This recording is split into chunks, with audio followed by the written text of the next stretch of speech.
Hi guys, today we're talking about Barclays Bank.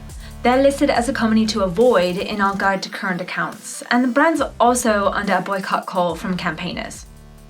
Here's why.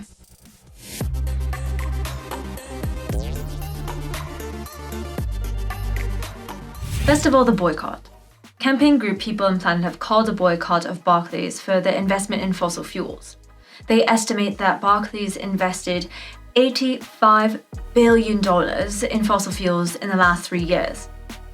Yes, that's 85 billion. Talk about climate bombs. Not content with regular fossil fuels, some of this investment is in controversial projects such as fracking, tar sands, and the much criticized Dakota oil pipeline. You can find out more about these on our site. There's a link below.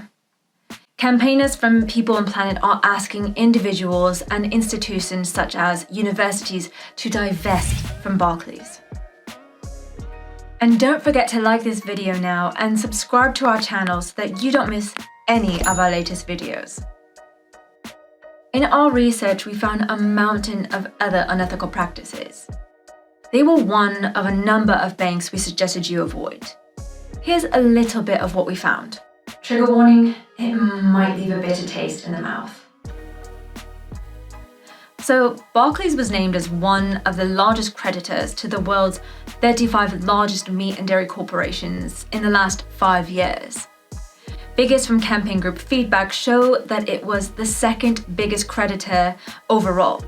It provided just short of $5 billion in underwriting and approximately $10 billion in loans between 2015 and 2019.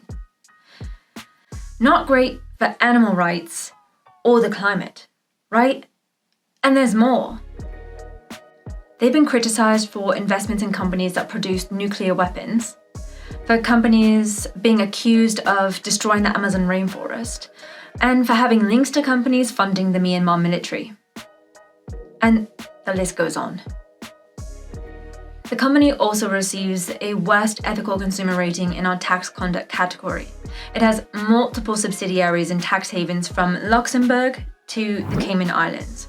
A recent exposure from The Guardian found that the company had avoided almost £2 billion in tax via a Luxembourg scheme, when the bank reported profits from the sale of a fund management business in Luxembourg, rather than the UK, where it's headquartered.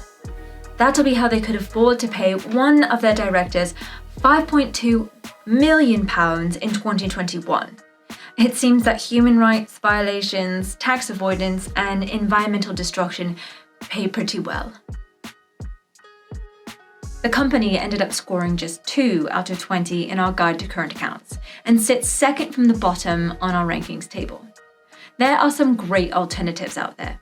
You can find out more about them in our guide to current accounts. Let us know who you bank with or if you decide to switch in the comments below. Thanks for watching, and please subscribe to our channel. See you next time.